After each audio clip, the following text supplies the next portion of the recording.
Hey everybody, it's Matt from AIDIY. AIDIY.tech is the website if you want to check it out. Now today I want to talk about some massive breaking news in the AI music industry. Check it out. If you want to know, stay tuned.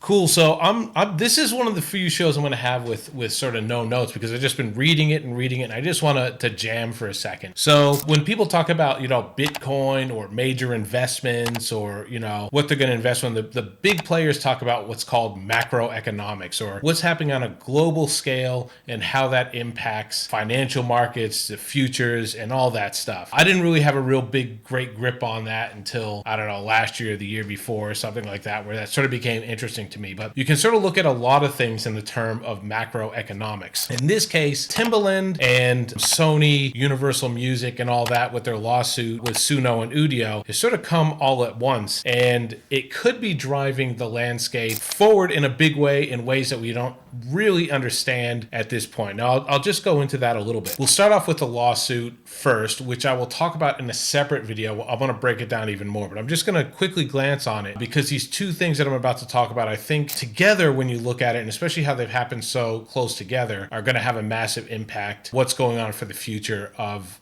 what we like to do is AI music. So firstly, the lawsuit between the big major record industries, the recording industries, the distribution industries, Sony, Universal, all that we know that they've put a lawsuit against Suno and Udio for the way that they have integrated into AI so we can all use those tools. It's been going on. I've been constantly looking for news updates for that with that lawsuit. And what it looks like, the terms that they're coming to possibly is that all those major record labels are possibly going to have a minor share in the companies of Suno and Udio. I don't know exactly what that looks like, but the wording was definitely minor stake in those companies. So not a controlling share, so they can't say, okay, you got to take it all down and this is what you got to do. But I would bet enough to influence. But I think what that means is they want to legitimize it. Suno and Udio would be like, well, this works for everybody.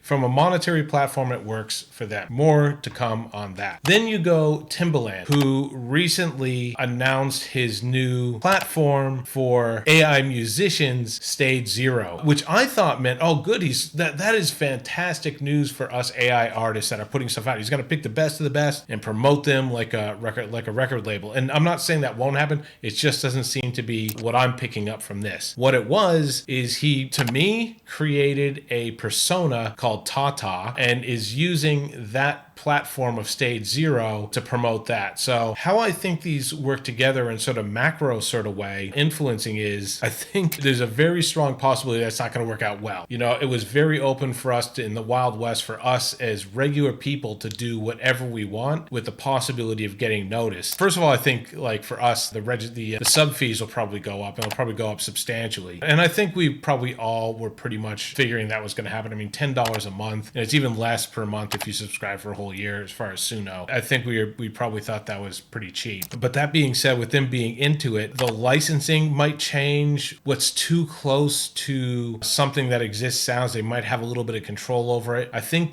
our ability with those two bits of news for us to possibly be discovered or be brought in, I don't know if the future is looking that bright with these two bits of news. With Timbaland going, look, I've got all this money, I got this marketing stuff. Now I think all the other major musicians, like the big stars and celebrities, are going to be like, okay, I'm going to create a persona. I've got this marketing stuff. So maybe I'm Kid Rock or something. My persona is La La La La Kid Rock or whatever. And maybe those are the kind of people that Stage Zero deals with. There's no sort of indication that we're going to be brought along with this. I think for us, it might be more of the same, but it might be a lot more controlled. So I'm just going to bring you into what I interpret as Timbaland is doing. So you have like Professor Jacket, who has his two personas that he runs. He's really excited about those two personas. But because we don't have a marketing department and millions of dollars to push towards stuff, we call them personas or personalities or whatever. So we have, our AI music stuff that Suno that puts out that we can tell a story of that particular character or that particular character. One's like a rap thing and one's like a ditzy. So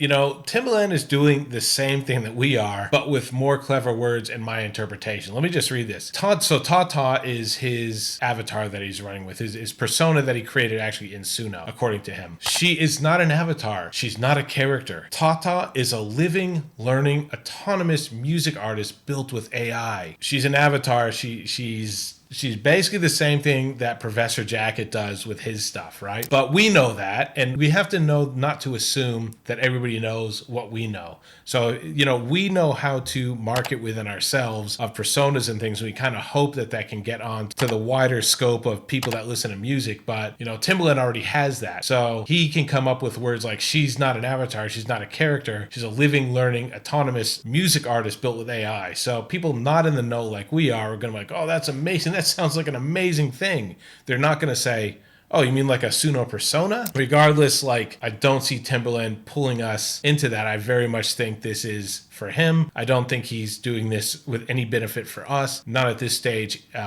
so far that I can see. It's very unfortunate. I know we've all been sort of waiting for that big moment and we've never known what it is. When is this sort of going to take off? And I think between Suno and Udio sort of rolling over a little bit and going, well, business model, this could work for us, but I don't think it's going to work for us. Timbaland's an example. He's doing that obviously for him. There could be other examples that come, and we sort of hope that things come up in the future. That's my take on it. That's my macro of those two big things that are happening all at once right now.